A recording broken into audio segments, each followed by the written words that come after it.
Hello, welcome to Satsang Sunday. If you are watching the replay on YouTube, welcome to Satsang Sunday. If you are watching the replay on YouTube, this is a live session that I do every Sunday at 1 p.m. Eastern Standard Time, so feel free to come and join. The link in my bio has all the information that you need. So here we go. We're going to get into it. I hope everybody had a lovely week. I think that I forgot to post last week's session. There we go. Okay. So you'll have to forgive me for that. It was a very weird week that I've had. And I forgot about the music, so we're going to not do the music today, this week. So we will leave it music free. Welcome, welcome. Happy Sunday, everybody. I meant to go on a lot sooner than this, so you will have to forgive me for that as well.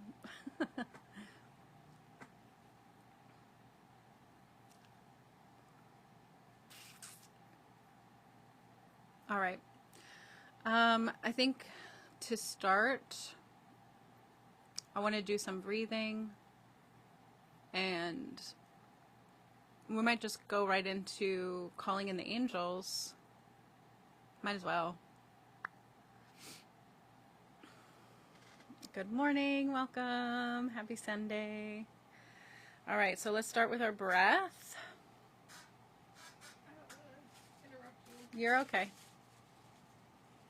Good morning, good morning. Hello, Mikhail. How are you today, dear? I will be back then. Oh, I think this eye is a little darker. All right, nothing. Enjoy your Satsang, right? I'm alive. Yeah, it's been tough, right? It's been a little intense, I think, lately. So we're going to do a quick little breathing with some Reiki. So if anybody is in need of healing, mind, body, or spirit, or maybe even emotionally, we're going to do a really quick raising of our vibration while I share some Reiki. And then we're going to call in the angels and see what they have for us. A lot of times they will have healings and attunements, messages. So we will see who's here for us today.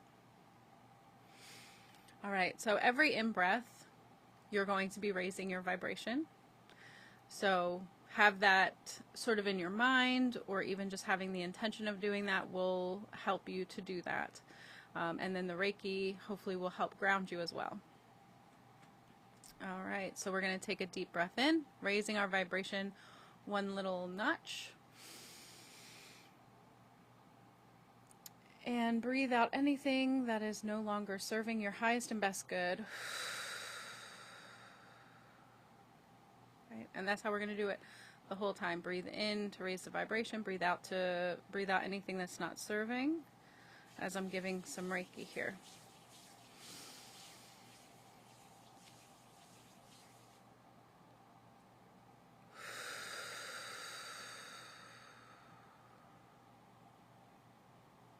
Every time you breathe out, I want you to sit and think about the current feeling of that next vibration that you've breathed yourself into. Nice deep breath in again. And out.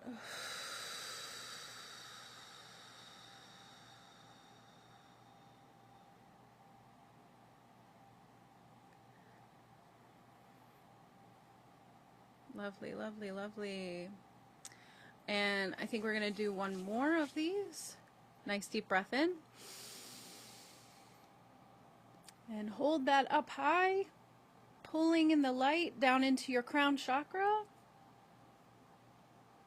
And breathe it down into your body and out the bottoms of your feet down into the earth to anchor your body here.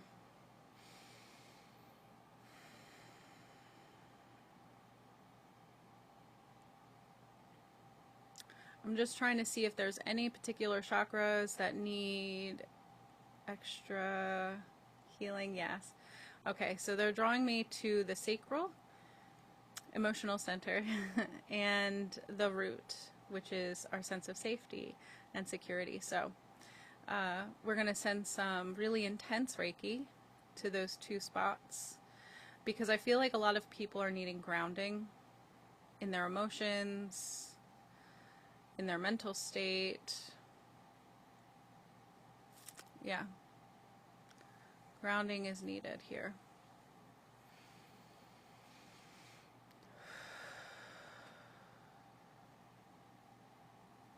And we are getting a little assistance from Mother Earth today. She's reaching up into your root system and touching into your root chakra and up into your sacral chakra as well for that healing. What she does is she kind of helps to move the lower vibrating energies. And the light that we pulled in is helping to move the higher vibrating energies into the rest of your body. Thank you, Spirit. Thank you, thank you, thank you. Lovely. Wonderful. Okay. So, now we are going to go ahead and call in the angels. We're going to call in the angels here.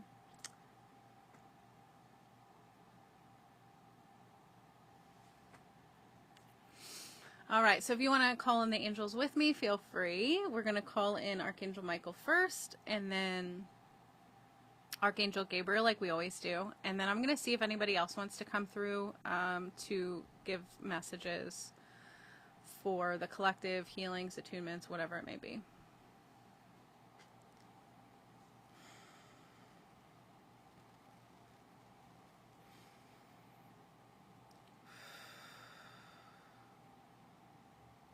So we're going to take a deep breath in, and then we're going to say, Archangel Michael, I call upon you now. So you can join me if you'd like to. Nice deep breath in. Archangel Michael, I call upon you now. Breathe in his essence.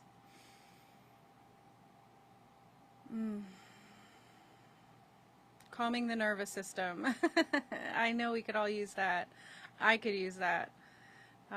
Really, he's kind of focusing in on the spine again. I know he's been doing this for us for quite a few weeks, it feels like. And I think it's because we're coming to this sort of like really intense point of change, this really intense point of transformation, individually and collectively. And so even if you aren't necessarily feeling the transformation on an individual level, you are going to feel it from the collective. And so this is why a lot of people are becoming dysregulated more quickly, more intensely maybe. So it's sort of like what I see him doing is he kind of gives this like little bit of a jolt into the top of the spine where your neck is, and it's sort of going through down through the spine into your nerves, like an electric shock. Not a shock, but like sort of just like a very quick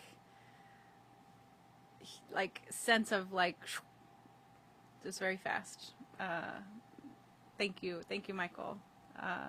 And so this is helping to kind of wake us up to not only the fact that we are dysregulated, because I think a lot of people don't know that they're dysregulated when they're dysregulated. It's also kind of giving you the ability to see how to regulate easier as well. Receiving that message from your body, receiving that message from your system, right? Your machine. Your machine knows how to do it. Oh, thank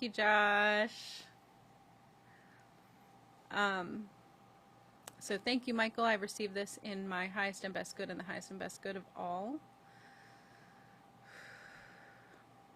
So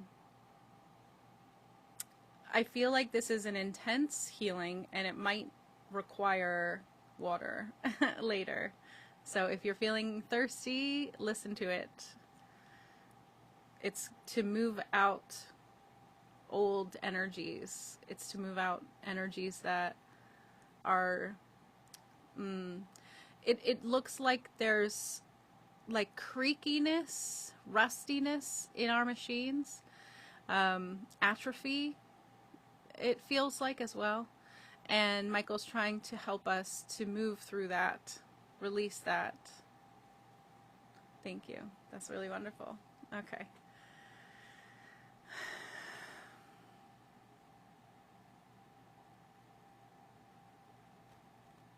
I'm just checking to see if he wants to do or say anything else.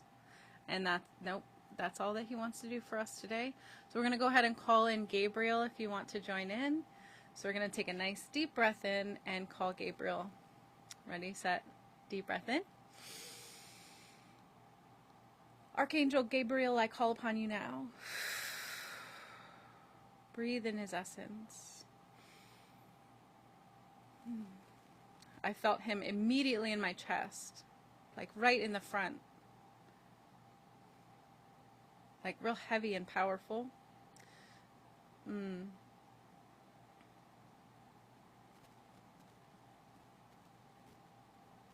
I feel like he's connecting this with the crown. So this feels a little bit like an attunement of an understanding, right? So communication.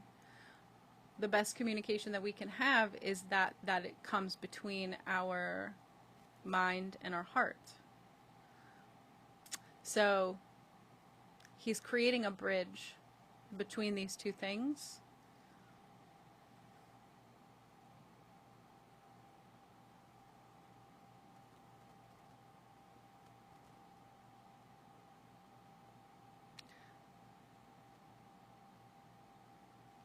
I think they're just on attunements. Honeysuckle, hello, Jerry. How you doing, Sierra? It's good to see you. You guys can hear me okay?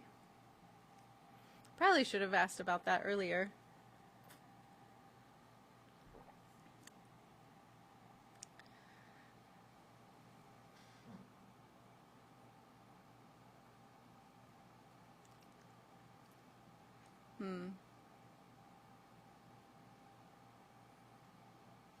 Awesome. Thank you. I think that this is what Gabriel wants to do today, short and sweet. So that makes me feel like there might be another angel that wants to come in maybe for more of a message or something else that they want to do. So let me see if I can see who wants to come through today. Yeah. Okay. All right. I see Metatron. And I see the cube. And there's like the purple flame in the cube. And it feels as though there's some kind of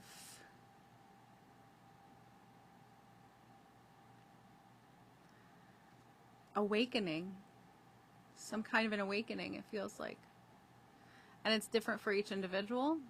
So there's different awakenings that we have in our lifetime. There will be something that is more intense, a very big aha moment, or two or three. And then there's ones that don't feel as intense, but they're just as important. He is stating that at this time, and it has been for a few years now, and will be for a few more, depends on how long this might take. It kind of feels like maybe a little bit longer than we'd like, of the time of awakening, the time of us seeing and understanding and feeling and knowing.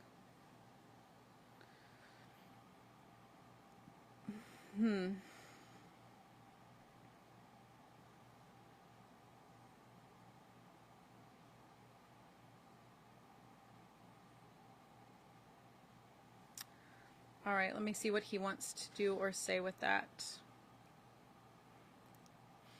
Okay, I think he wants to channel just a little bit, so we're going to let him do that.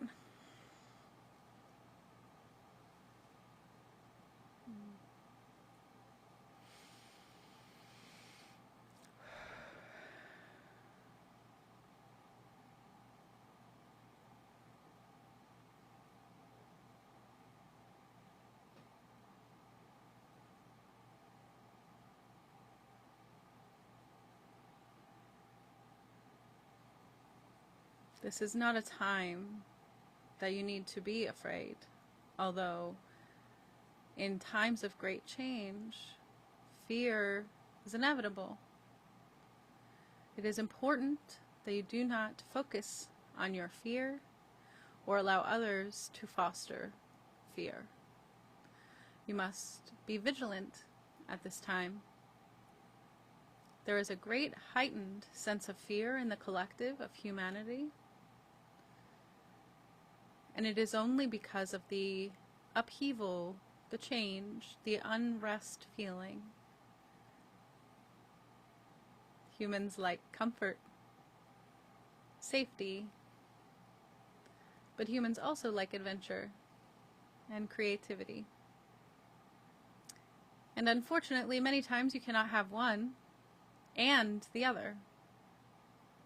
Sometimes you must choose. And sometimes when humanity becomes complacent for too long, there is an answering of the universe given to the people of change, of transformation, and growth especially. And the growth that is happening at this time is very uncomfortable. This is an age of growth and transformation like your kind has never seen. The transformations that you have been through in certain eras have been more predictable. This one is almost completely unpredictable. Therefore, it adds fear, or the potential for fear. And I wish to give you some wisdom within yourself and generally. The wisdom within yourself will come to you at some point in the next few weeks, and the general wisdom will come now.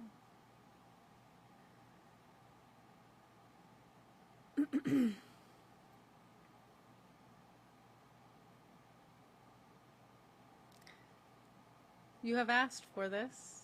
You have asked for this change. You've asked for more equality, more community, and more understanding. And it is here. The information may not be so pleasant. For when you are complacent, you do not ask questions. You do not wish to know. But there is always something inside of you that says, hey, this doesn't seem quite right. And that little voice inside of you is, of course, your higher self. And the collective of humanity has its own higher self that is whispering to it all the time, saying, is this what you really want? Is this type of existence what you really want? And it is up to us to say yes or no. And of course, at this time and before now, the answer has been no. And a very hesitant yes. And there are many who wish not to change because of the fear of uncomfortability and the fear of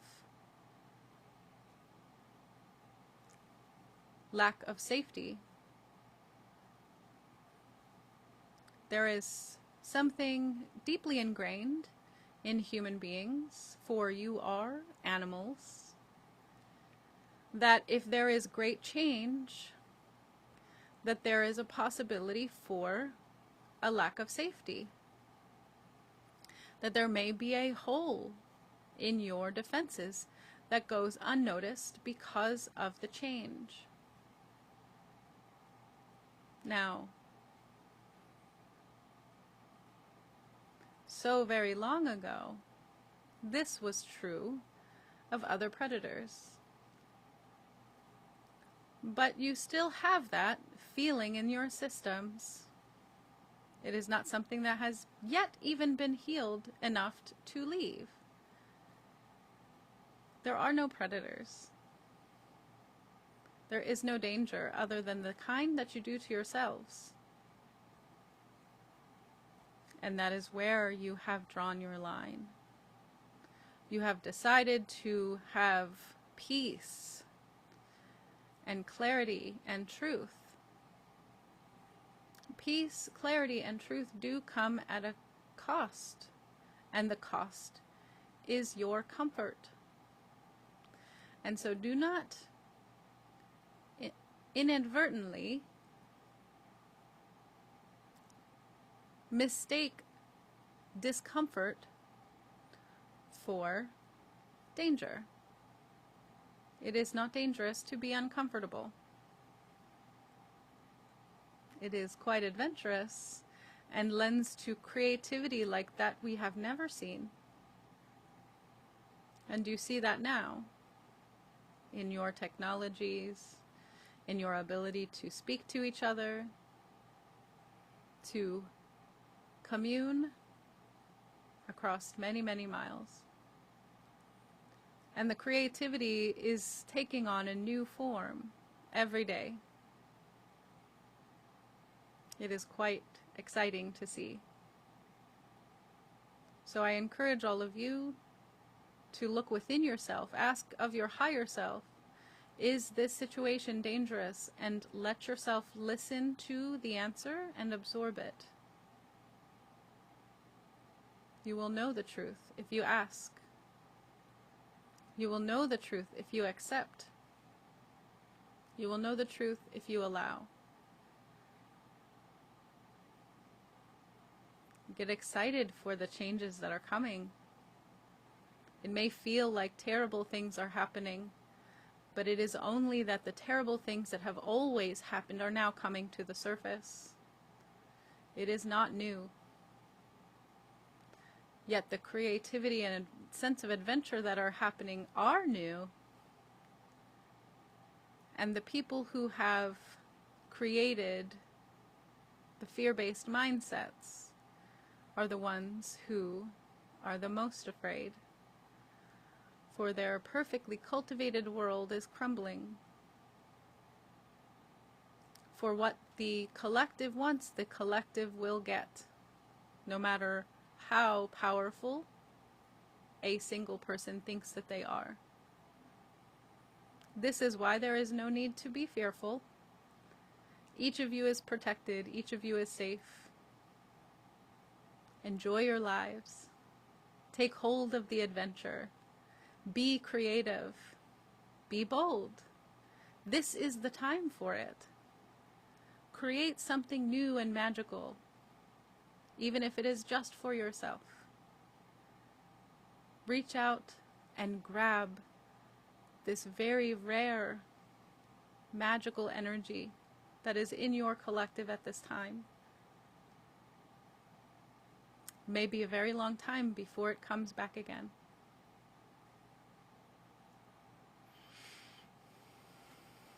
Wow. Thank you, Metatron. That was really nice. I liked that. He's always so interesting to channel because the way that he speaks sometimes is like,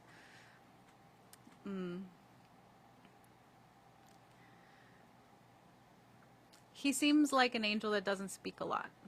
And he sort of is more the download type of guy. And so I thought it was really cute when he was talking. So yes, that was wonderful. Thank you, Emma. Hello, my dear. Excuse me. So I think that was really important for us to hear because there's a lot of fear. There's a lot of fear right now, all around the world. And there is this feeling that oppression may prevail. And I just don't get that from spirit. Like, I just don't feel like that's what it is. I think it's that it's a narrative that we're being fed because they know things are changing. The people that are feeding us this narrative, they know that they are powerless to the collective. The problem is that the collective doesn't know that they're powerful. Because once the collective finds out how powerful they really are, there won't be a need for fear, you know? So,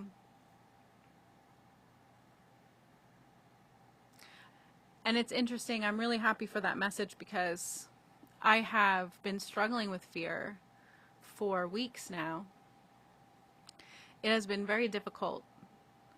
It just creeps in randomly when I feel like there really isn't a reason or a purpose for it.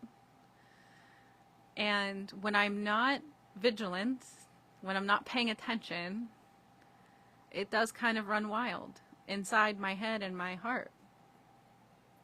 And then after some time, I'm like, oh,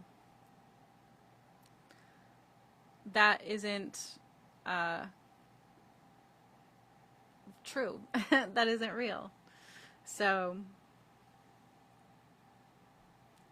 I mean, at least I'm able to see it after some time, but I think that's what he was talking about as far as this sort of collective energy of fear being heightened. That I think at times we may feel powerless to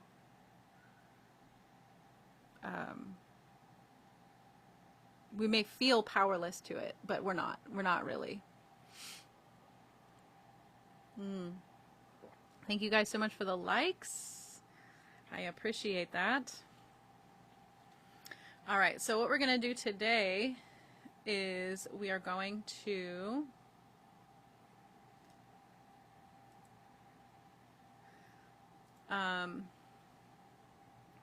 we're going to do a reading. Which cards do I want? I think we're going to use these ones. I think this is good.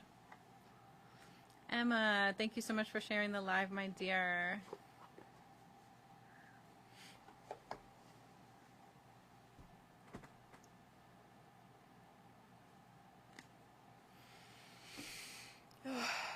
All right, Spirit, what is it that we can expect this coming week? Last week was a bit of a blur for me. I know I haven't really been on lately, and that is because my son had a birthday last week. We were planning a birthday party for him, and I spent a lot of my energy doing that. And oh, Miss Hazel Eyes, thank you for stopping in. FYP, woohoo! Yeah, so I wasn't able to be live, and a lot of things are changing, so, I mean, we are in the energy of transformation, right? Wow, thank you, Spirit. Oh, what is that? Oh, that's exciting. I think this week is going to be really, really interesting. How did his party go? It was fabulous. Fabulous. I was exhausted afterwards. But he had a lot of fun, and he got spoiled rotten, which is always a good thing. You want that for a kid's birthday. He felt very special, loved, and cared for, and that is my goal. He had a wonderful time. So thank you for asking. Come on, Spirit. What else can we expect this coming week? What can we expect this coming week, Spirit? Anything, anything, anything. There we go. Thank you. What? Yo, we got 3 queens, guys. I pulled 3 cards. There's 3 queens. What the heck?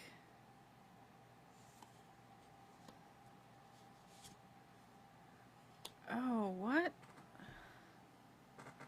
This is okay, I'm going to have to get an oracle card because what the hell?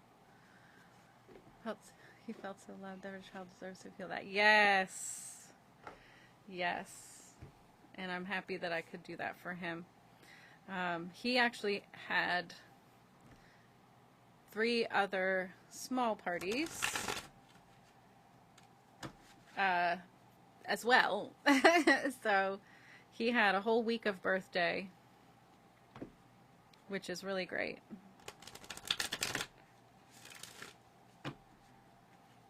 All right, Spirit, help us to clarify this reading. Thank you. Right out of the gate. Okay. One queen would do. Thank you, Griffin. Yeah. Okay. I think it's this one. So interesting. Okay. I do not know what this is going to pertain to this coming week, but I feel called to read these 2 cards first. I'm going to read this very differently. It feels like past and future energies. Miss Hazel Eyes, thank you, dear. Okay. So I believe that our reading for this week is being highlighted by the 3 of Swords. And the 3 of Swords is very much about betrayal and the pain of betrayal, right? Not just that somebody has betrayed you. This is sort of like that already happened, and now you're feeling the pain of it. And so I feel as though this to me, what Spirit is telling me is that this is an old energy, right? So I guess kind of going a little off of what Metatron was talking about, how the fear is going to pop up, and fear doesn't feel very good. It feels like shit. It feels sometimes if the pain of betrayal is deep enough, strong enough, might actually feel like you're, kicking the bucket a little bit. Like I've had pain from betrayal, from disappointment, from manipulation, right? And that's what this feels like in a collective sense. So this isn't something that we're going to be experiencing this week, but it has relevance to this coming week. That sense of pain from betrayal that we've been feeling in the collective. Miss Hazel Eyes, thank you so much for the follow. I appreciate that, dear. So with the 3 of Swords, we have the 8 of Cups, right? And so the 8 of Cups is cutting ties. So when we feel the pain of betrayal, the reason that we feel it so strongly and so deeply is because we are aware, we see, we know, we feel whoever or whatever it is that has betrayed us, the knowledge, the clarity of what they've done, how they did it, why they did it, is in full view, full understanding. And that's why it hurts so bad, right? That's what this card really embodies, is that sense of really truly understanding what someone else or something else has done to you, and your acceptance of that in that moment when your eyes were closed or when you weren't able to see, right? But now you see, and it stings, it hurts really bad.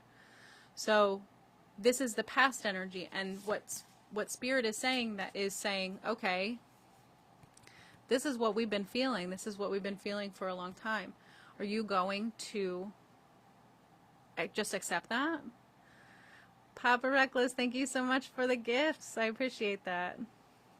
Hey, Trey, how you doing, dear?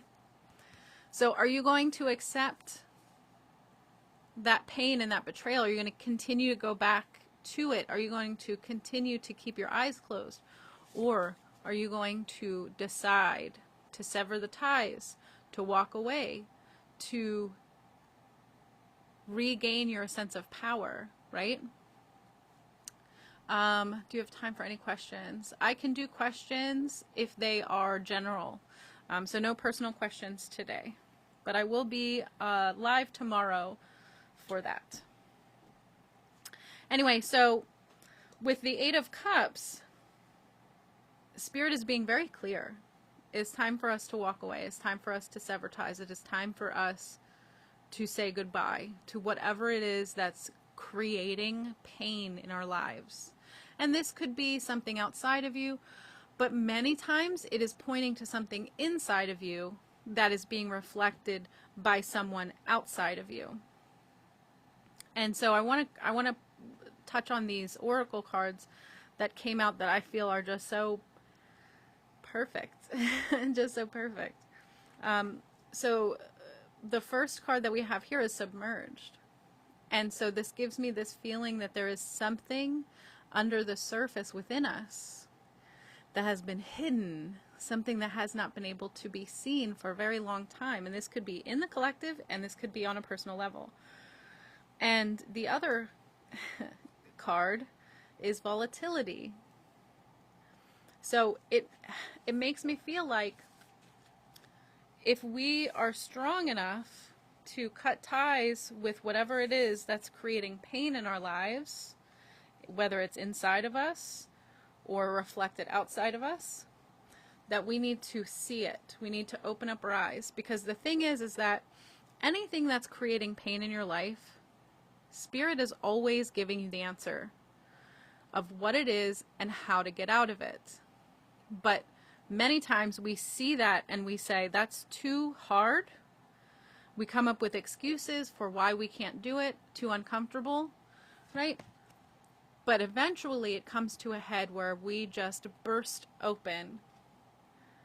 Our sense of power, our sense of freedom, creativity, whatever it is that we're trying to suppress, will burst forth. And I feel like that's what they're saying this week with this. And it's just so crazy that it's so interesting. It's these queens. So I think this is the fourth queen. This is the Queen of Wands, that feeling of creativity and power and righteousness and just going for it and not really worrying about what other people are thinking, right? Like letting yourself be free. And sometimes that first burst of freedom feels really uncomfortable because if you're suppressing for a long time, it builds and builds and builds and builds. So when you finally let it free, it's going to feel overwhelming. It's going to feel too much. But that will subside. You will equalize. You will equalize, right? And so I feel like in the collective, this is what's happening right now. We've been submerged. We've been suppressed. And this week in particular, we're going to see that sort of bursting free happen in our own lives and in the collective. How are we going to do that? How is that going to manifest? Well, we have three queens here. We have the Queen of Cups, we have the Queen of Pentacles, and we have the Queen of Swords. And it's so interesting that that's how these came out. So we have emotions, we have physical experiences, and we have logic, right? And it's all three queens, right?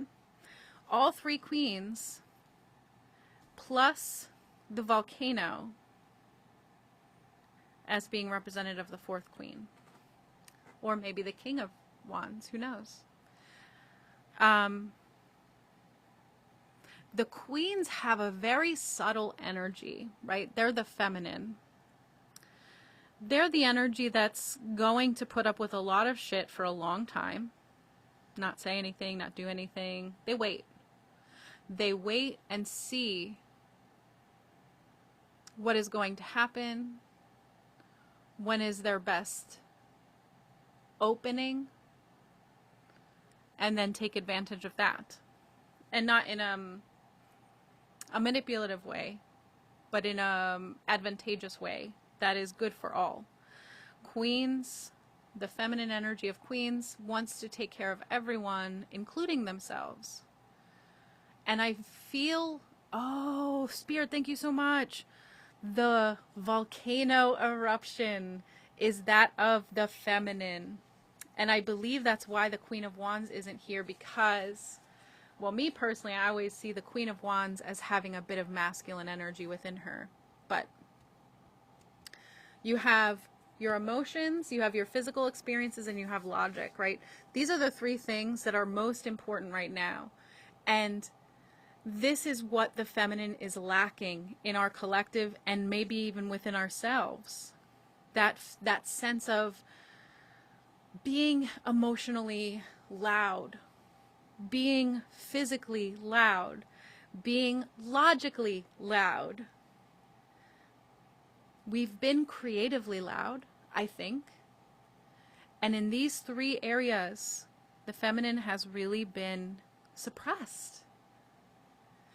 And so, I'm getting chills. August, this first week of August, well, it's the end of July and the beginning of August, is we're going to see that shift into really, you're going to see a lot more feminine energy being open and free and loud and powerful, just really powerful and guiding, because that's what the feminine is here to do, right? The masculine takes action, the masculine does, the feminine chooses, the feminine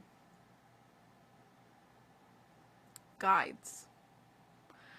And when we don't have access to our emotional, mental, and physical self, mind, body, and spirit, holy crap. Spirit was very clear with this reading today. I feel like this is a little bit more intense than I might be giving it credit for. This feels really powerful.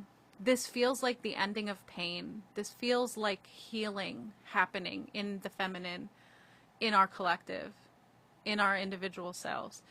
And when I say the feminine, I'm not talking about men or women specifically. I am talking about feminine energy in all. We all have it. Some suppress it more than others. And I do feel as though this is our release in some way. And I do feel, and I don't like to do this, but I do feel like this is going to, yep, they're giving me chills, my confirmation. I feel as though you're going to see this in the collective in some way. You're going to see this displayed publicly in the collective. And from what I'm hearing, not in a way that you think. It's not in a way that you think, because I know we're all having an idea of what it could be. It's not in the way that we think. The feminine does not typically break down the wall. The feminine will figure out a way to climb over it or around it or go through it. But the feminine is not the one to tear it down. It's the one to fix it, to heal it. And so I feel like this week is going to be an intense amount of healing in our individual lives and in our collective experience as human beings. Something, I don't know what it is. They're keeping it a secret, but I feel as though it could be information coming out. It could be, because the way in which we sever ties with betrayal is through our understanding of our emotional, physical, and logical self and experience.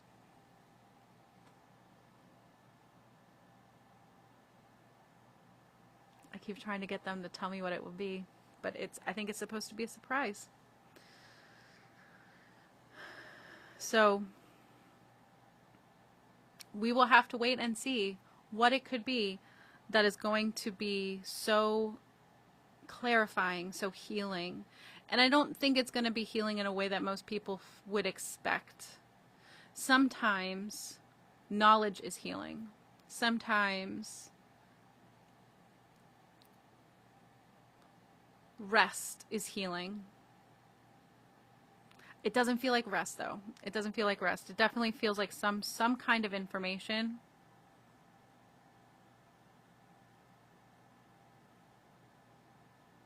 I don't know. I'm so curious. I can't stand it. So I guess we'll have to reflect on this next week, in next week's satsang, to see what it was that happened. But this is very clear to me. Very, very clear. There is going to be something that happens this week in particular that allows us to sever the ties with something huge that has been causing pain in the collective. Something really huge that has been causing pain. Yeah. But I feel like you can make an argument for a little bit of that already happening, but this just feels like it's so much more intense than that. All right, there was one other card that was coming out. Solitude was the other oracle card that wanted to come out. And so I think that whatever this information that's coming out, Spirit is really encouraging us to, instead of trying to look to see what other people are thinking or saying about it, right? Because as humans, I think we have this desire to check with our community and be like, oh, this is what happened, is that okay? Oh, this is what happened, is that okay? But I think Spirit really wants you to check in with yourself first before going to your community and offering your opinion, your thoughts, your guidance on what you think about it.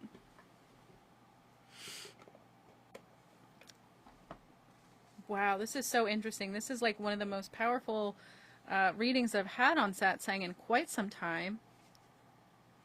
It's very exciting to see what it might be.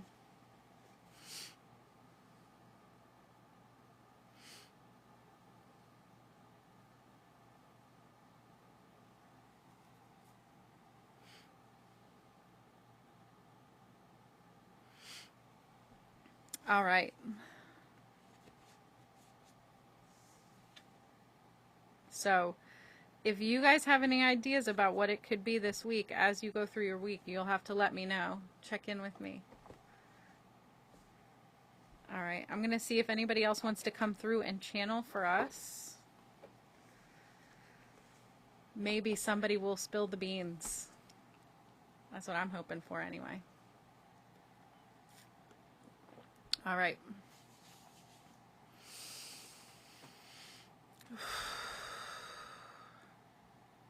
All right, let me see who's here, who would like to speak to the collective.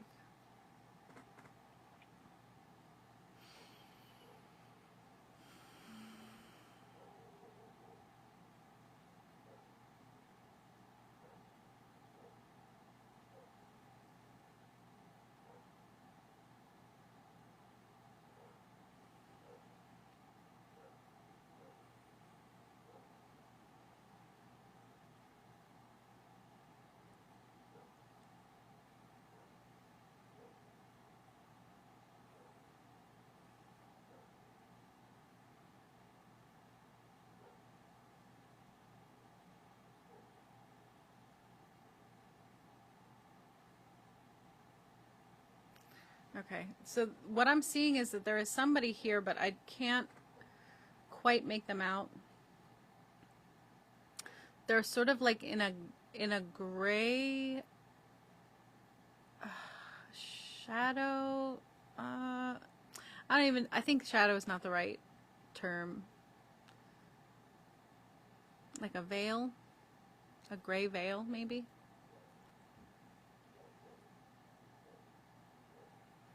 Oh, I believe this is an emotion that wants to come through.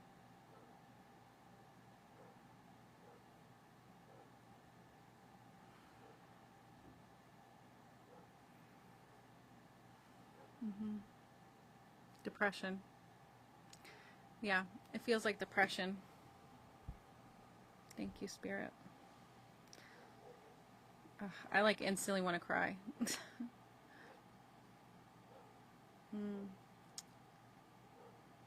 So the way that I see this emotion, like, and I've channeled other emotions too, but I don't know that I've ever channeled depression before.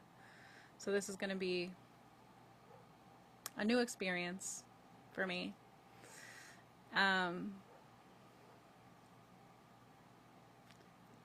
It's sort of got itself backed into a corner and is sort of slumped down a little and hiding, very much hiding. It wants to talk, but its whole energy, its whole vibe is sort of like, don't look at me, don't pay attention to me.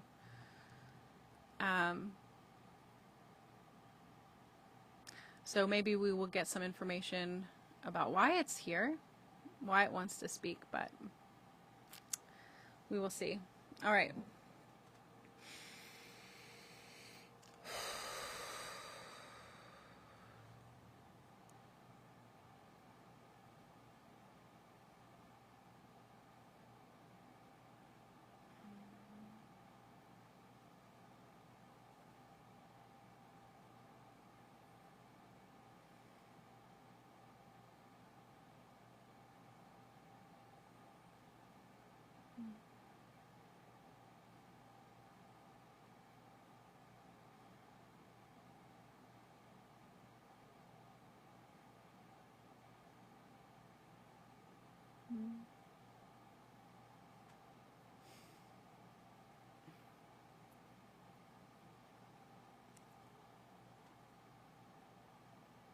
I think maybe it would be confusing for people that I am smiling right now, but I am happy to express myself and to help you understand.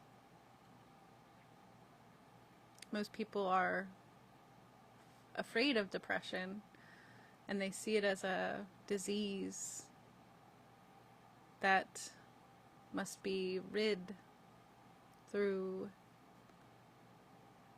medicinal means. And yeah, that will work for a time. But when I show up, it isn't because random chance brought me to you. There's always a very specific reason, maybe multiple reasons, why you feel depressed, especially chronically. The main reason is that you have turned away from yourself. And when you turn away from yourself, there I am. And the reason that I am there is not to torture you, not to make you feel horrible as a consequence. But it is a kindness. It is to help you understand that you are not meant to look this way, that you are meant to turn to yourself again. And when someone is depressed, it forces you to isolate. It forces you to keep to yourself, to not have much energy, to slow way, way, way down, to eliminate distraction. And I only show up when you have been turned away from yourself for a long time. I don't show up on a whim.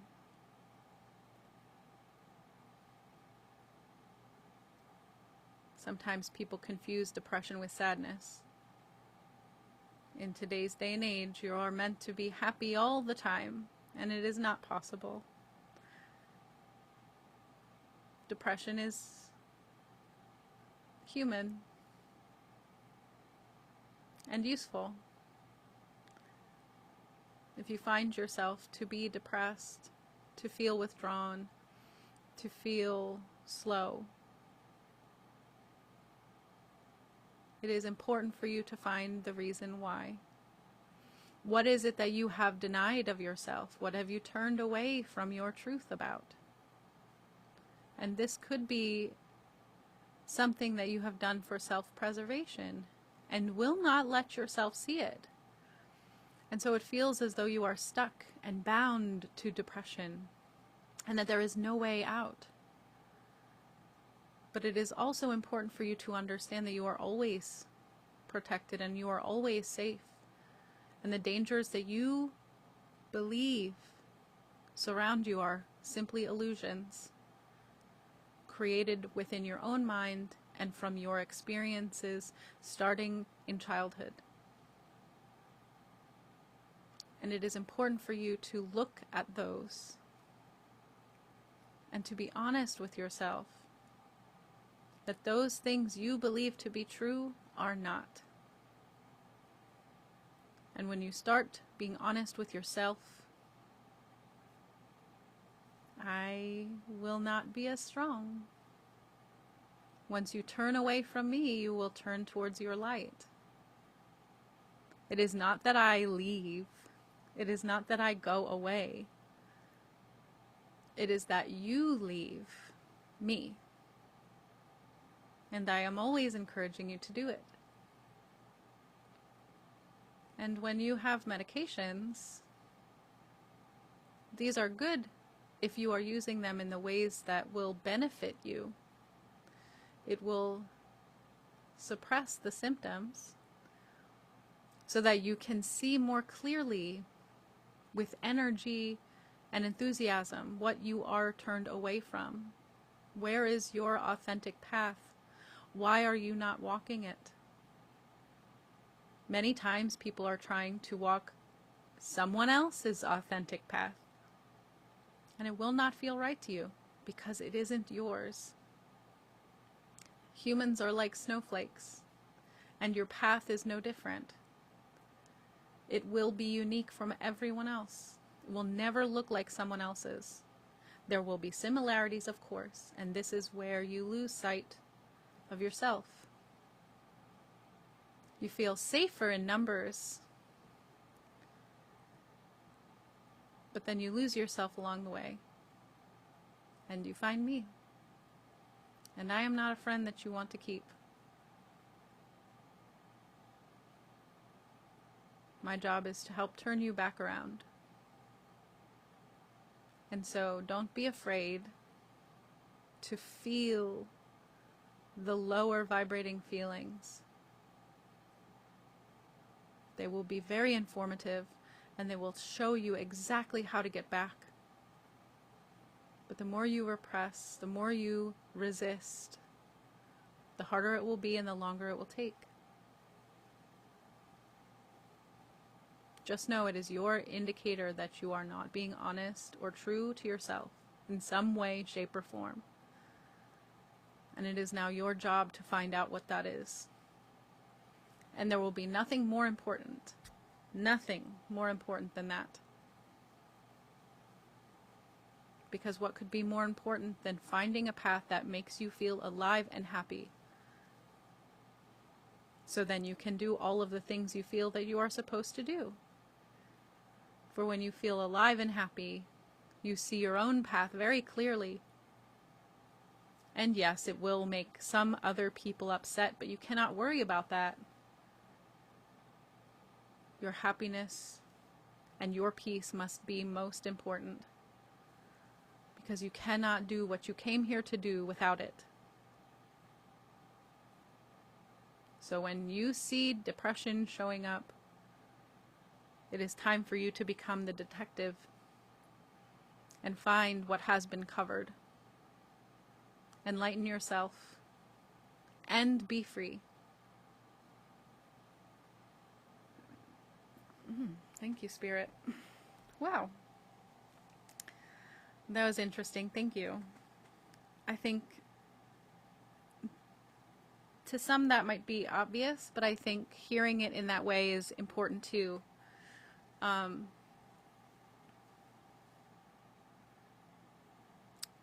I think also knowing that this isn't something you're supposed to experience long term. It's like they kept showing me bumpers in a bowling alley, and the bumpers are depression. And it's sort of like, you're going to go in the gutter. You're going to go in the gutter. You got to go back to your path. Don't go here in the gutter. You're trying to get into the next lane. Yeah, same, Emma. It was strangely bright. But I think that there was this other energy that I felt with it that may not have been conveyed in this speaking, but it felt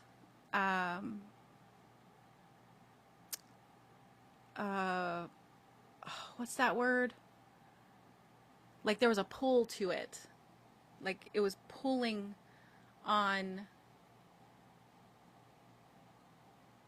the person, right? So it's sort of like when depression shows up, it's like you're supposed to be able to be pulled deep down into it.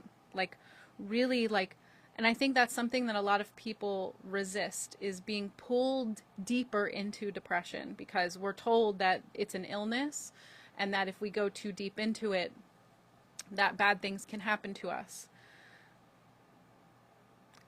But from what they're saying, and you have to listen to yourself, right? You need to know where your boundaries are, where your strength is, where your capability is. But the deeper into it that you get, the more clarity you will find about the direction you're going in and how wrong it is for you. And it depends on the person what that is. And I think there's also this sort of feeling of guilt and judgment when we do find out what it is that we're turned away from, because many times the thing that we're turned away from feels so frivolous or so small, or so in our minds we make it out to be so simple. But there's always good reason that you're not going down your path. Maybe you have parents that are suppressive. Maybe you have friends that are not supportive. Maybe you belong to certain groups that are judgmental and you're worried about being honest. Maybe you've been in relationships that have rewired your brain to think that you're not capable, right? And when we're thinking logically, we see the ease of our path. But when we're thinking with the ego mind, it becomes impossible. And that's okay. And that's okay. It was almost ethereal. Yes, it was really cool, right? Wasn't expecting that. Yes, interesting. Depression equals pressure moving forward is gone. Yes, exactly, Griffin. It's almost like when depression comes into your experience, that is your immediate indicator. I've lost my way. And I think if you were to say that out loud to yourself, it would make so much sense, right? But I think a lot of times we blame it on our circumstances. We blame it on, finances or our abilities. And these are all things that are so incredibly circumstantial that it doesn't mean anything. It's not real. It's not real. Money, resources are not finite. They are available for everyone. And there are certain people that like to play on fear to capitalize. And I think that was something that the angels were talking about, is being vigilant in protecting yourself from the onslaught of fear that comes from outside of you. There is a lot for people who farm fear to lose. But one can be unaware of one's right direction. Exactly, Griffin, and that's what creates depression. But if you allow yourself to focus on the wrong direction, you will have the ability to turn to the correct direction, because it's sort of like once you are aware that you are facing the wrong way, your natural inclination as a human being is to say, okay, what's the right direction?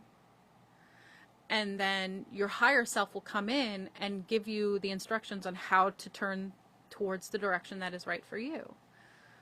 But you have to be honest with yourself. You have to let yourself see the uncomfortable, painful thing that you haven't been wanting to be honest about, right?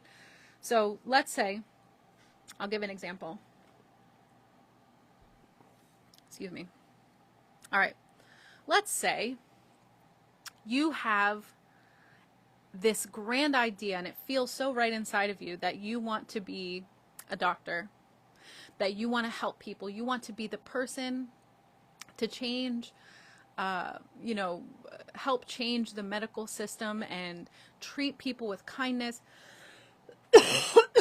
and heal people, right? And you tell your family that this is what you want to do. And they say, oh, but you're not very good at math. Oh, but you're not good at this. I don't think you're going to be able to do that. And they foster fear inside of you that you aren't capable, that you don't have the ability. And they're coming from a place of observation of a version of you that isn't the whole you. They don't know where your heart is. They don't know where your drive is. Not really, because it's not possible for them to feel it, right? So maybe you weren't good at math in school, but if you go to school knowing that you're going to become a doctor, maybe that gives you the strength and drive to try harder, to really put more effort into classes and schooling that you didn't before because you were directionless. But if you listen to them and you believe them, you will not go towards that path. You will say, okay, maybe they know something about me that I don't know based on their observation, so I'm going to choose to believe them. And you never go to school to become a doctor. And anything related to healing, you also turn away from. And now now depression sets in because, little do you know, your soul's desire in this world is to be a healer. And now, maybe a doctor isn't necessarily the best path for you, as you get older, but maybe you could be a nurse. Maybe you could be a Reiki healer or master, or maybe you could do other types of healing. There's all different types, right? But because that initial breakdown of faith in yourself, trust in yourself, created a diversion from your right path, you no longer feel safe to pursue anything in healing, right? And this is just one example. So you will feel depressed in most of your jobs or careers, especially if they don't have anything to do with healing. And the moments in your life where you are able to offer healing or knowledge of healing to people, you feel happy and alive. Maybe it's just in conversation. Maybe you've read some things on different plant medicines and you're sharing that with your friends. And every time you have those conversations, you feel so happy, so good. And you just let yourself do it that way.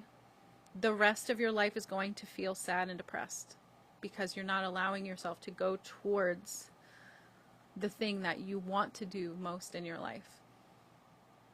Right? So it's always going to be something that there is a hint of the righteousness in your life in some way, shape, or form. There is going to be something in your life that you have allowed yourself to do, even on a very small scale, that points to the direction. Maybe you are an artist and you don't allow yourself to share your art with anybody, and you want to be doing that, but you just make sketches for yourself and then you tear them up and you burn them up. But your soul said, no, no, we're going to share this with people. But you allow the fear of judgment to keep you from sharing that with other people. That could feel like depression as well, depending on how long-term you allow that to happen.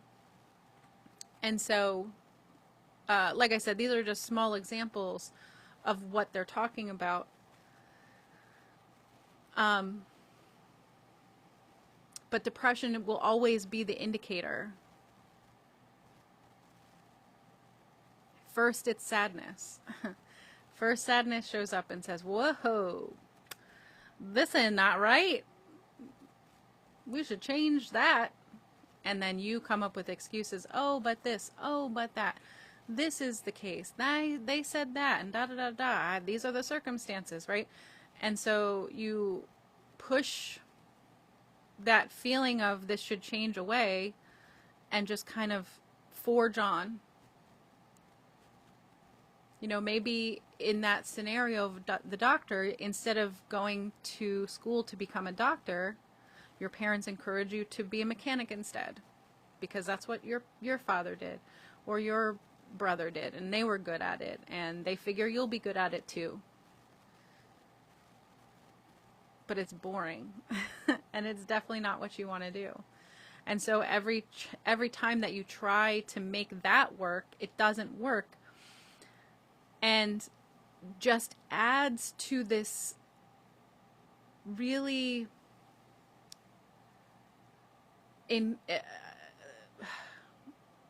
horrible sense that you're not capable of doing anything. If I can't be a mechanic, how could I possibly become a doctor? Because they're two completely different things. Your body wants one thing and doesn't want the other. When you are living on your path, when you're going towards the thing that makes you feel the happiest, the most alive, it will be easier than you think.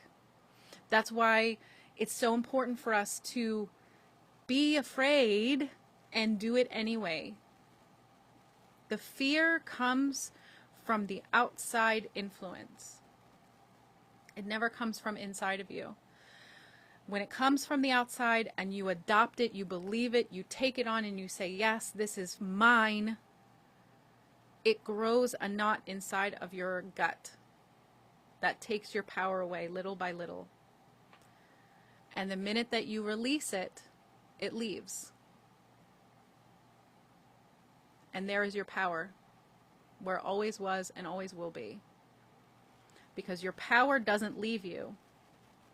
It just becomes suppressed by circumstance, by belief, by choice.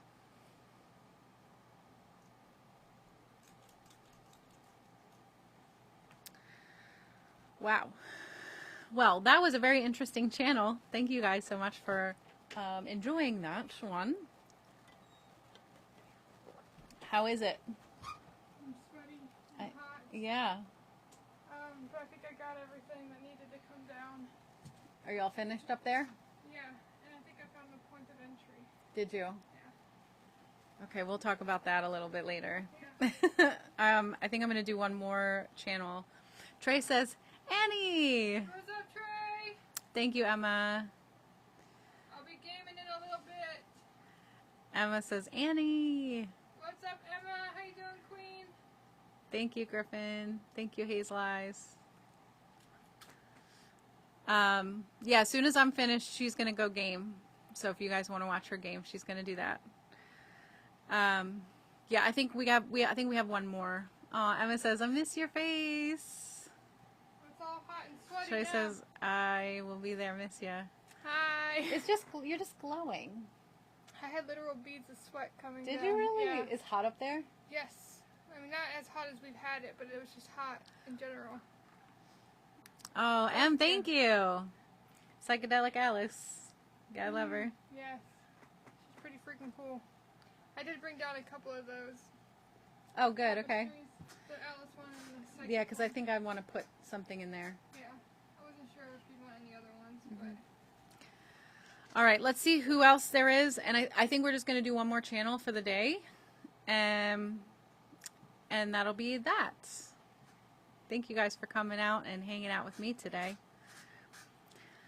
And then, of course, after the channel, we can, like I usually like to kind of open it up to see if anybody has any general questions about spirituality or, you know, wants clarification on anything. So we're going to have that as well. You want to go up there? You can go up there. Go ahead. Yeah, go up. Up. Yeah. Come here. Yeah, go Come ahead. here. Up. Yeah. Come on. Yeah. Good girl. The dog was having trouble getting up on the bed. All right. Let's see who else is here today.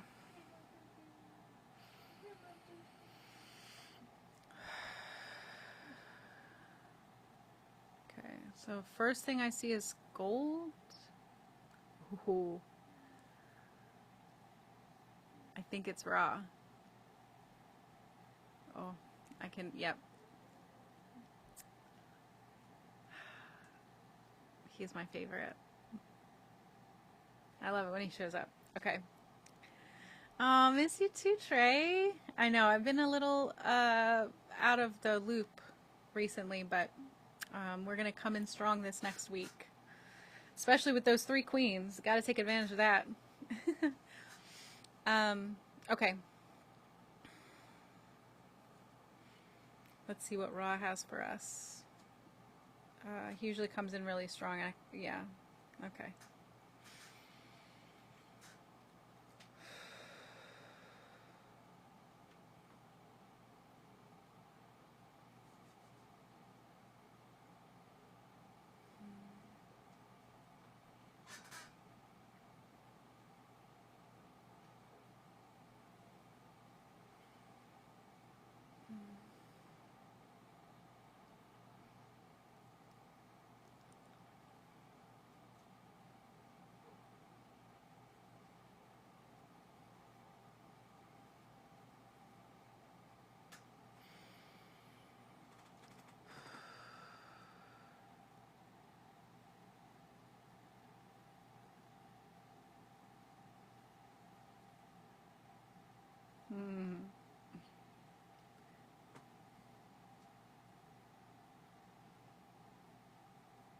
Hello, my sweet things.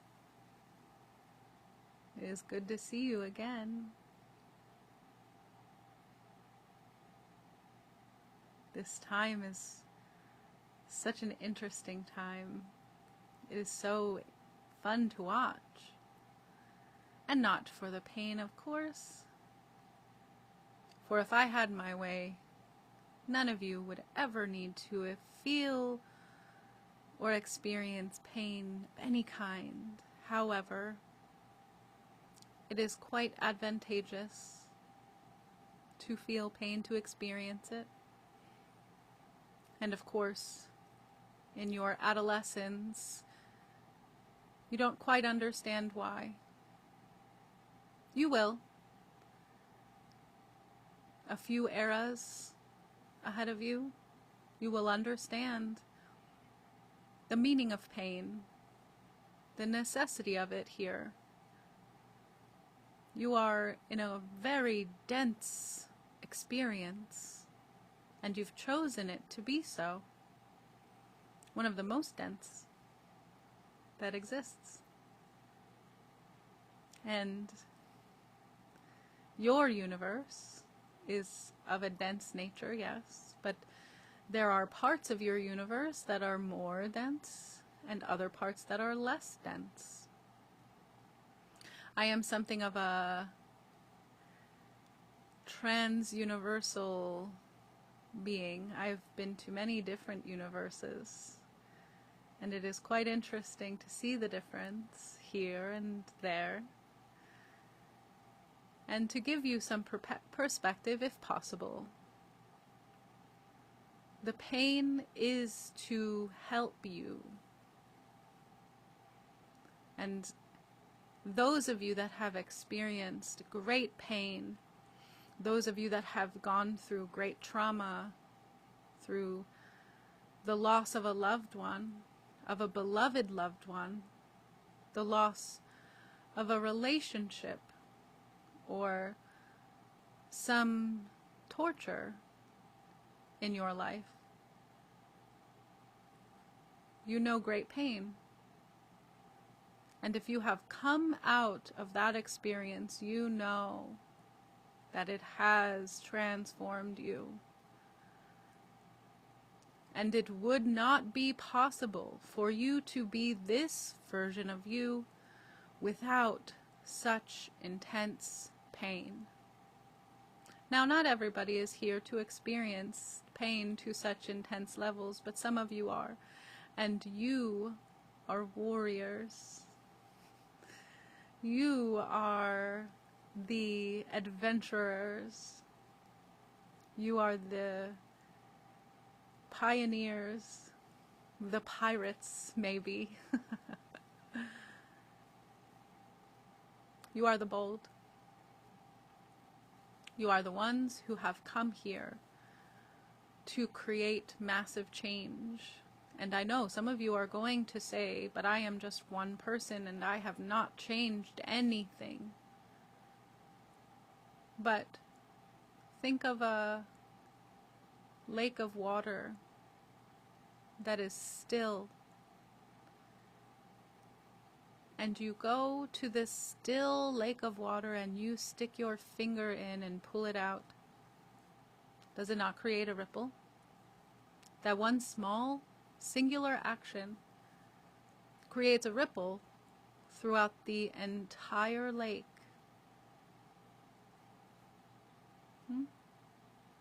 This is the effect that you have.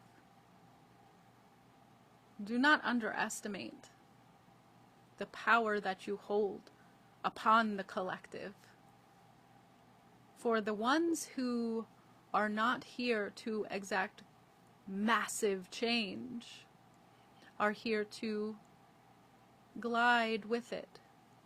And I will tell you this, those that are here to glide with it are the most afraid of you all. Those of you that have experienced great and powerful pain, you are not afraid. Not really. And when you do feel fearful, it is only because you are picking it up from the collective of those that are meant to glide with it. Glide with the change and become new. Those of you, my beautiful warriors, you are on the front lines. You are forging a new path. It feels impossible, but you are doing it anyway, whether you will it or not. By your existence here and the choices that you've made for yourself before you came here, it will happen already. There is nothing else that you must do other than take care of yourself and bring yourself joy in any way that you can. Do not worry about the collective. They will come along. By healing yourself of great pain, you give them the blueprint for how to do it. And you do not need to show them. Leading by example is the greatest form of teaching you could possibly ever bestow onto someone else.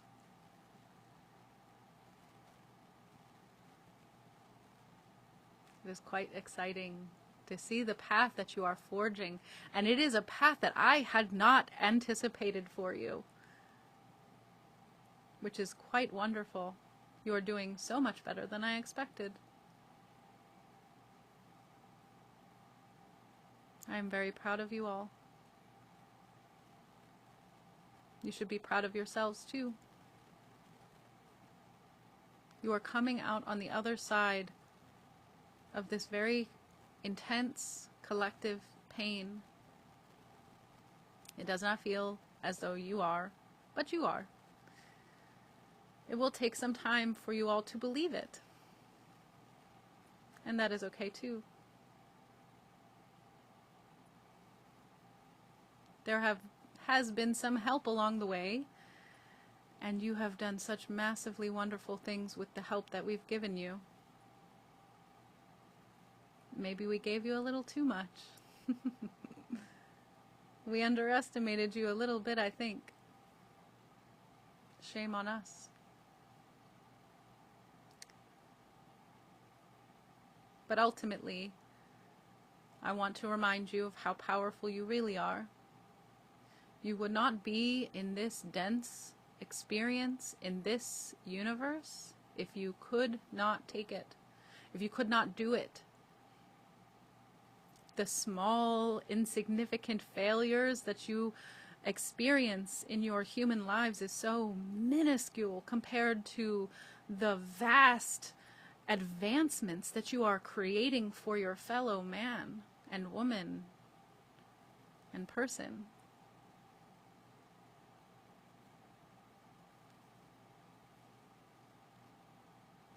Stop looking so deeply in the insignificant and start seeing yourself as how truly powerful you are. You're doing such amazing things under such great pressure. You're so much farther along than we ever imagined. And we are not creating this for you. We are not making anything happen. You are doing it all on your own. Like I said, sometimes we help you. Sometimes it's a little too much. And sometimes you use it as a crutch. We won't allow that, of course. You must grow and shift and change and become. You must become. Become what, you ask? Anything. Anything. You can become anything. And until your collective experience is peaceful and equal and true, you will not be able to understand the full extent of what you can become. And that reality is coming towards you so fast. I didn't think that some of you that are living now would be able to experience it, but now I am wondering if you will.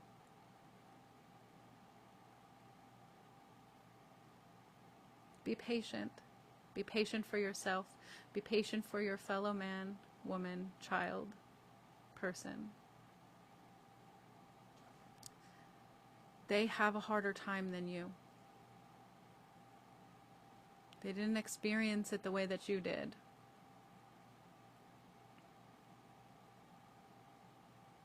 And they don't need you to hold their hand. So don't spend your energy doing that. Let yourself thrive and lead the way. In your own path, in your own way. And you will all thrive.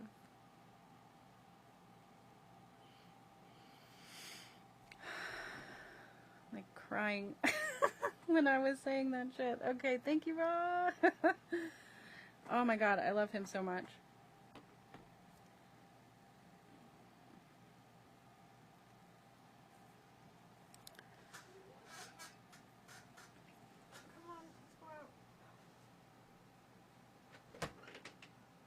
I wish you guys could feel his energy. He is so powerful. He is so, I don't know. I don't know how to categorize that. Wild. It's just absolutely wild. He's so powerful. Yes, that was really amazing. His channels are always my favorite.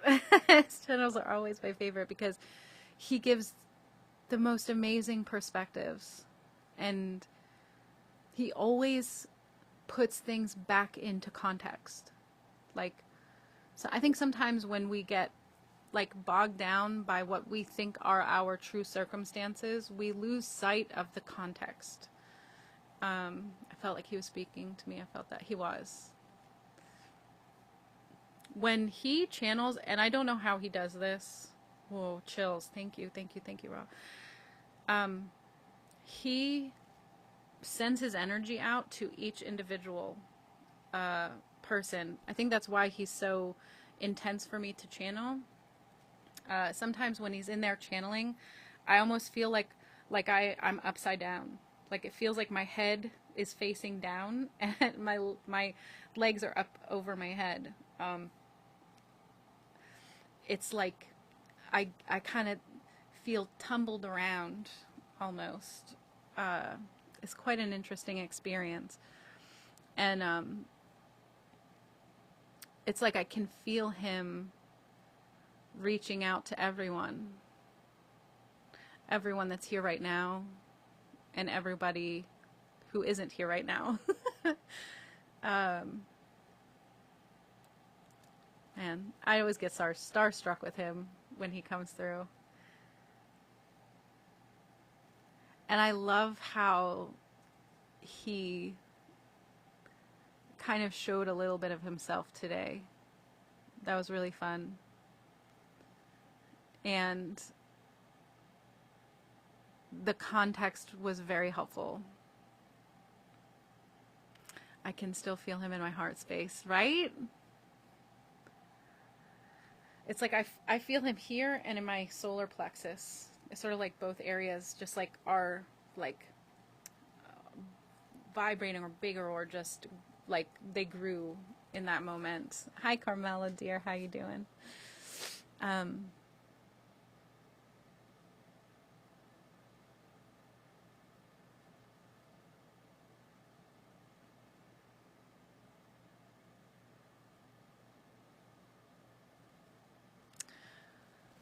Boy, I don't even know what to say after that. I'm a little speechless, honestly. It's like he gave us huge beams of light. That was powerful. Yes. Oh, Emma, healing for you, my dear. Yes. God, I wish I could convey everything that he gave in that. He feels enormous. He feels enormous. I feel like if I were to try to explain him and what he is, I don't think I ever could. And before I had a feeling that he could travel through different universes. But I've never had him like confirm it like that. That was really cool. He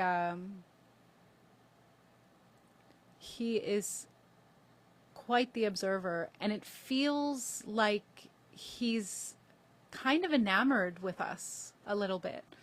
Like, from what I understand of what most spirit guides say, is that our existence on Earth, and I'm sure that there's others that are similar, but just speaking about our existence, it's incredibly dense to the point where there's so much pressure that it helps us to create and to become something that couldn't exist otherwise, right? So like if you think about yourself, if you've been through great pain like he was talking about, right? And you think about yourself, who you were before that event and who you have become since that event, that becoming of this new version of you could have never been without that painful moment, right? So if you're thinking in a general sense of all beings in the universe or in multiple universes, their ability to change and transform is limited because they don't have this level of pressure, this level of density of unknown, right? And so we have something special here on Earth to help us to transform and to become something that our universe has never seen, right? Like, our universe doesn't have humanity anywhere besides here, right? We're very unique. I'm sure that there are things in our universe that are similar, like I said, but it's like when you take 5 different people and you put them next to each other, there's going to be things that are completely different about them, even though there's many things that are the same. And you might have an affinity to one or the other, or one person might be more capable of creating something world changing and another one might not be, right? And that's what he's talking about. And it feels to me, he's so excited because there feels to me there's this really huge like a ultimate shift happening with humanity that we're not fully capable of seeing because we don't have that outside perspective. We're not able to view ourselves from the outside like they can. And he's been observing us for a very long time. I mean, obviously famously with the Egyptians, but even before that. And it seems like he and his kind and other beings maybe have helped us along the way to kind of, I don't know why he's giving me this symbol, but it's sort of like popping a pimple. It's really painful before that infection comes out, before that sort of like release happens, right? So helping us to have certain releases and helping us to connect certain dots. They do that at times. And I guess with whatever technology that we have now, they did not expect us to do what we have done with it to this point. Which I think that's great for us, right? Pat ourselves on the back. We're doing great. We're doing good as humans.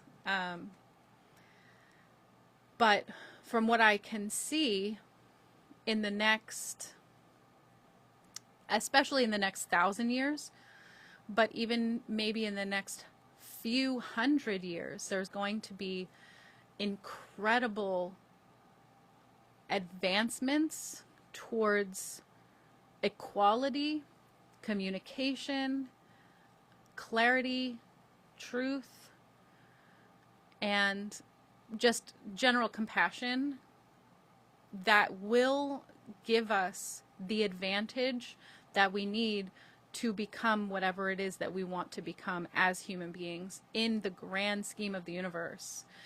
But of course we can't see that because we're so focused in on the fact that, oh, this economy is not doing well, or those people don't like each other. And it's very insignificant compared to the grand plan of humanity. And on an individual level, we don't know what that is. In the collective, we don't know what that is. But we're being led by our desire, and our desire is being answered by the universe and granted to us. And that's why we are in the change that we're in right now. That's why things are so painful. That's why things are so scary, because we don't know where we're going, because we're not at a collective maturity level in our species to have that type of reflection. If you think about toddlers, and they always give me this example, in the grand scheme of species, we're like toddlers. If you tell a toddler, it's your bedtime, you have to go to bed, they're not going to be too happy about it. They don't understand why they have to go to bed. They don't have that higher understanding that if you don't get good sleep, you're going to have a shitty day tomorrow, and then the next day, and the next day, and the next day. You could even become sick. But you can't explain that to a toddler. They're not going to understand you, and they're not going to care. So that's sort of where we're at in the collective. But it feels to me from what Ra is saying that we are about to make a leap in our collective conscious understanding of who and what we are, which is so exciting. That's so exciting. And I am going to choose to focus there rather than on all of the sort of fear-based things that are happening right now in our collective and just send them all love and healing, because I want to feel excited for us. I don't want to feel sad and depressed. And from what we heard from depression, it's because we're not looking in the direction of our true growth, right? The universe is pulling us towards our growth, towards our path, which, by the way, we are forging, but we keep looking backwards, we keep looking away.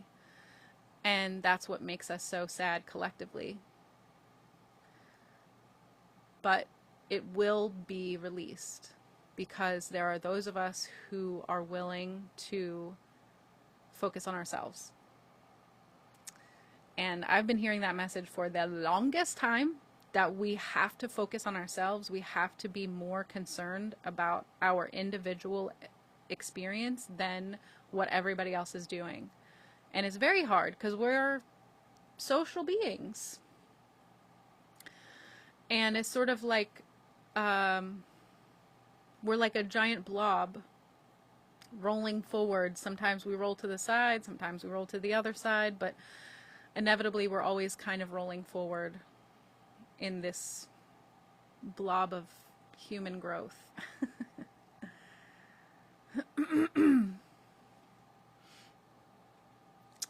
Emma says, I feel next year we are going to see the shift in a massive way. I think so, Emma. I mean, they've been saying that too. If not 2025, then 2026. I think in 2026 is going to be more obvious. I think those of us that are a little bit more open and aware are going to see it first, which I'm happy for that. I'm happy for that. Hello, Betta. How you doing today? Happy Sunday. The more we heal individually, the more we will come together as a collective. Absolutely, 100%.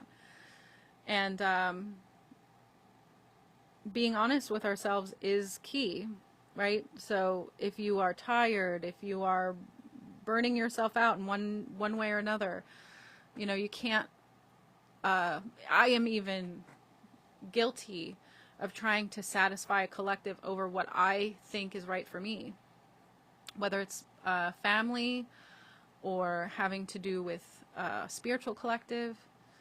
And I think sometimes we get embarrassed and feel guilty about not being able to follow through with something that we were hoping that we would be able to. And we have to find a way to release that too. My guides gave me big updates a few years ago. The next few years are big in a wonderful way. Yes, Emma, yes. I have been seeing that too. I've been seeing that too. I'm really excited. I am really excited. I'm listening while preparing the house for the twins' birthday tomorrow, turning 15. Ooh, happy birthday, twins! My son just had his 9th birthday. We had his party on Friday, which was a lot of fun. But it's a lot. It's a lot preparing for a party for children.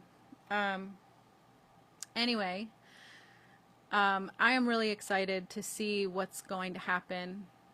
And I think that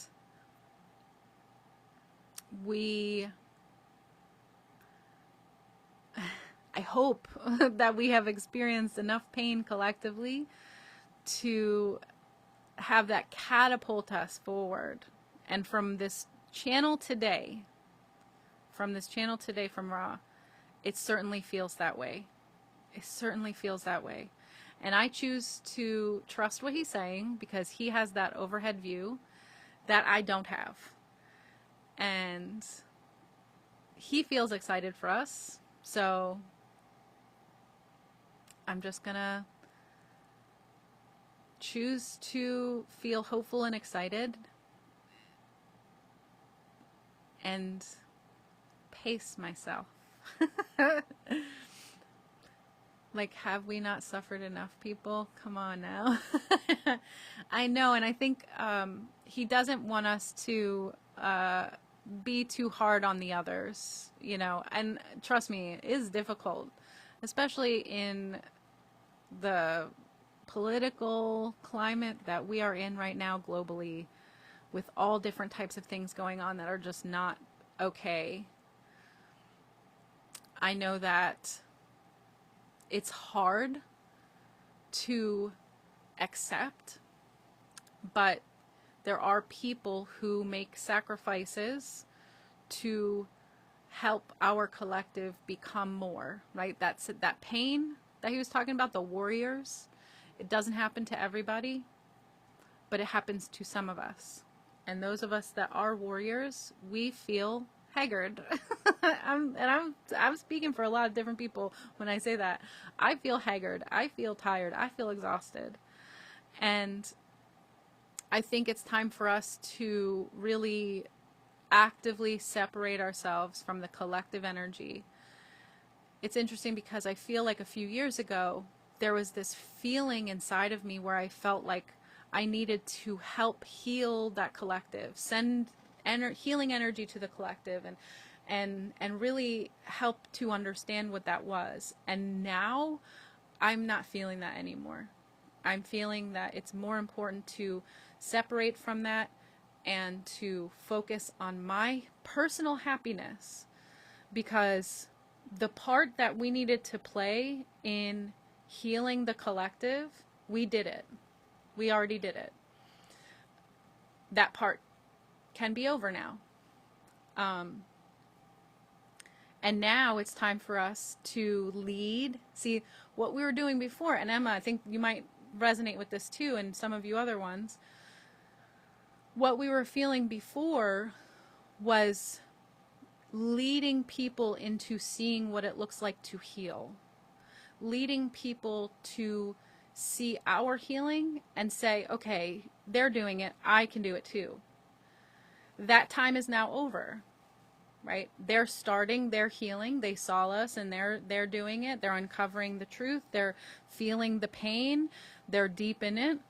It's time for us to disconnect and focus on happiness, focus on forward momentum, focus on forging our path, because that's the next step for them. So we're doing it first so that they can do it later, right? And so it's really important for us to separate as much as we can, because when I was feeling into that collective energy before to heal it, it didn't feel like it feels now. It didn't feel as sick and painful and just plain old horrible.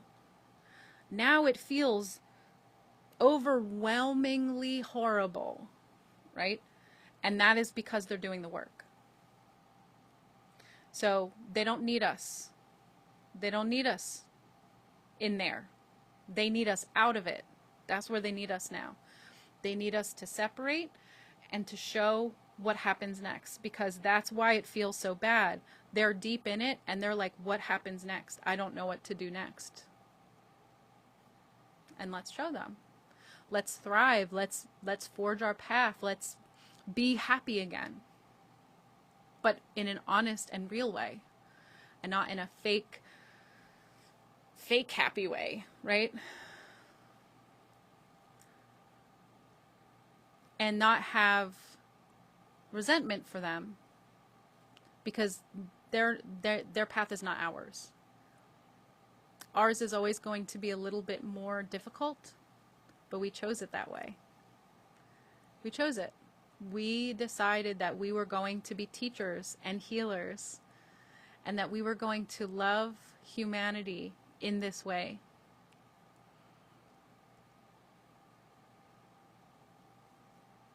And so it's time for us to help them to see how to be free. Yeah.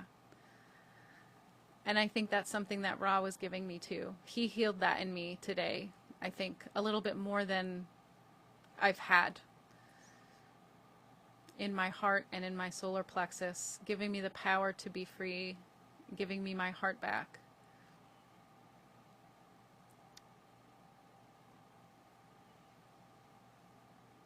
So if you are watching this, the message is to do what you love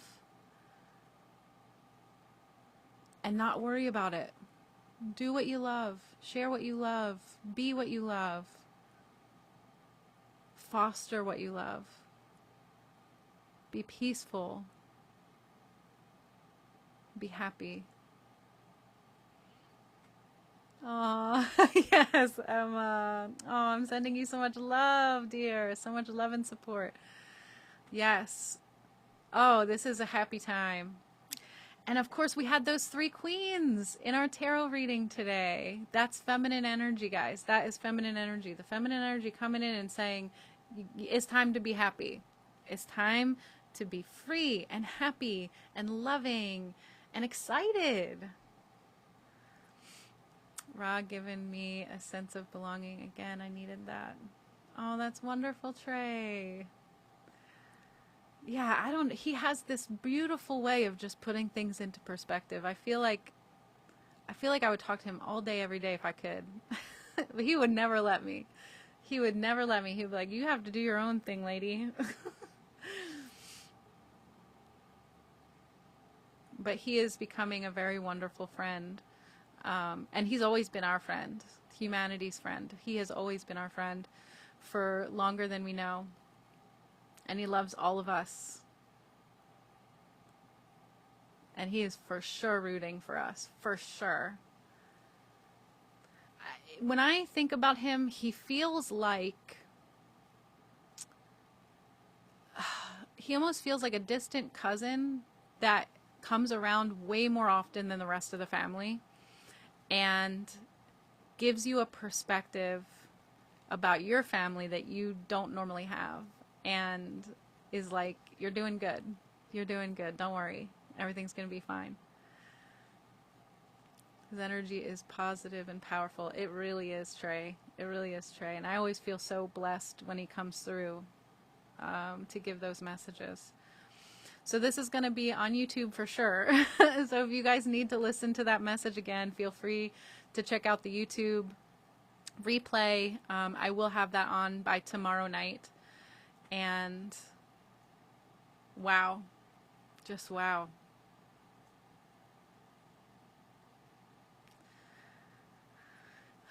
Well, does anybody have anything that they'd like to talk about or ask about in spirituality, their path, anything like that that we can talk about? I'll open the floor up before I have to go.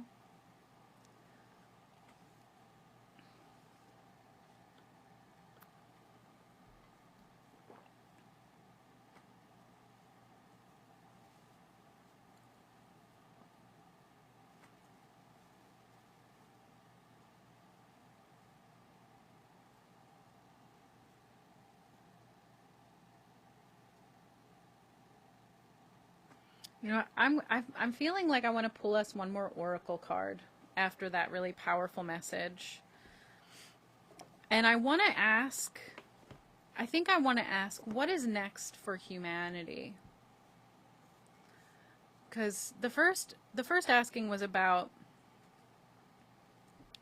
the week. But I want to ask what's next for humanity. I'm looking for guidance in love this time, but can't wait till next time. Yeah, any personal readings, I'm going to do those. I'm going to be live tomorrow and Tuesday. Probably sometime around like 6 or 7 p.m. And then, of course, on Friday as well. So I go Monday, Tuesday, and Friday. Actually, I think this week is going to be Thursday. It's going to be Thursday, right? You're working Thursday this week? Or Friday? Yeah, okay. So this week it's going to be Thursday. Oh, I love you too, Betta. Heading off, sending love. Thank you, Emma. Thank you for sticking around and hanging out and being here for such a lovely message. All right, what's next for humanity? Spirit. You are so welcome. It is my absolute pleasure. Still working on my spiritual journey. It has been a up and down battle, but I'm here for it all with you. Oh, Trey, thank you, dear. I do appreciate you hanging out with us. Emma says, bye, Annie. Bye, Emma. She said bye. You didn't hear her, Emma. Excuse me. All right. Oh, there we go. Okay. Interesting. Interesting. So we got stone people, vigilance. Vigilance. I already see this one. This one makes so much sense. Vigilance. Like, I mean, that's what they've been telling us to do, right? So like those of us that are connected in can see that, but this is what's next for humanity is vigilance. And when we think about vigilance, we're thinking about being aware. We're thinking about being, like, having our eyes open, right? If you think about prior to 2000, the 1900s, 1800s, it kind of feels like people were sleeping, right? But since 2000, it has felt like people have been more aware, more observant, right? And it's not just about observance, vigilance. Vigilance means there's a sense of perseverance, a sense of righteousness, stubbornness for the truth, right? Oh, I love that. Thank you, Spirit. That one feels good. I'm actually surprised by that, but with the cards that we have, oh, look at that. Bottom of the deck, Milky Way perspective. Ooh, vigilance, perspective, sanctuary, cave.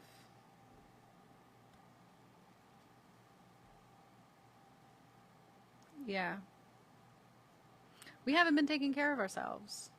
Look at that, 333. Thank you, Spirit. We have not been taking care of ourselves in the collective, nor on an individual level. And so I think that's what's coming for us is knowing so that we can choose better, so that we can take care of ourselves, so that we can love this place that we live, take care of the earth, and the earth will take care of us. Ooh, I just got this like tingly feeling in my crown chakra when I said that. I think we're going to be just fine. We're going to be just fine. We don't have to worry about anything. Resources are not finite, and the earth is not dying.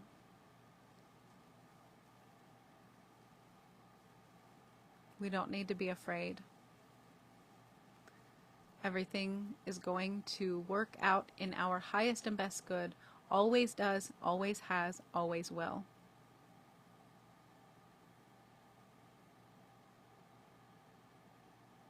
Yeah. I've been stubborn for a while now. I know I have been trying to push myself through it though.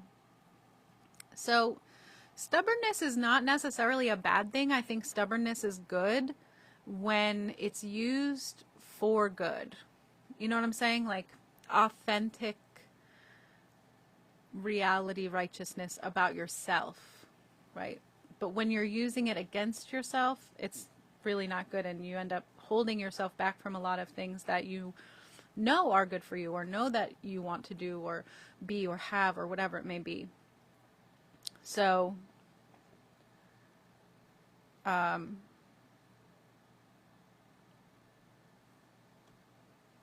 don't give up on yourself, Trey.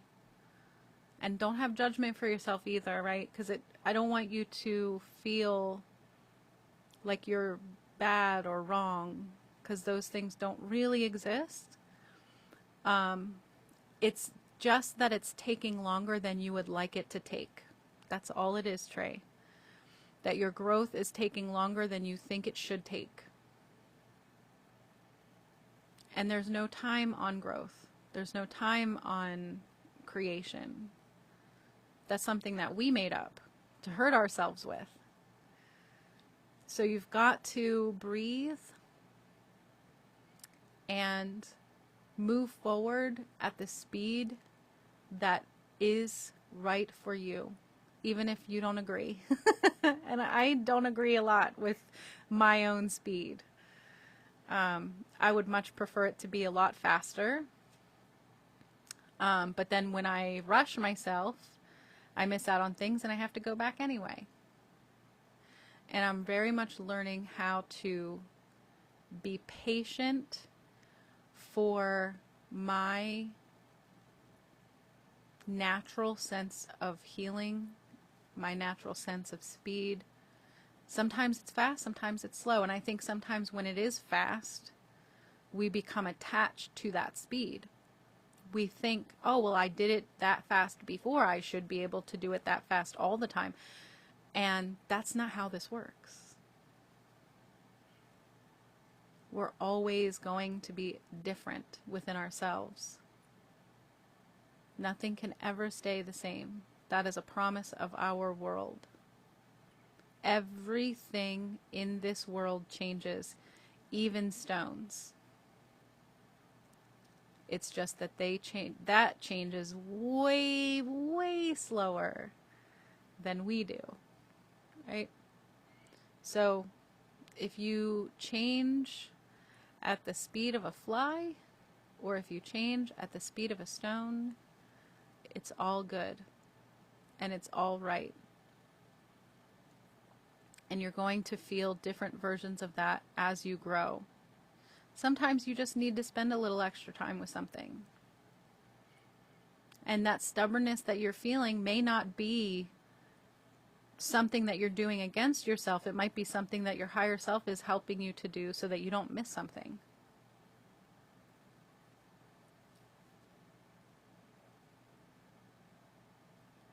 Yeah.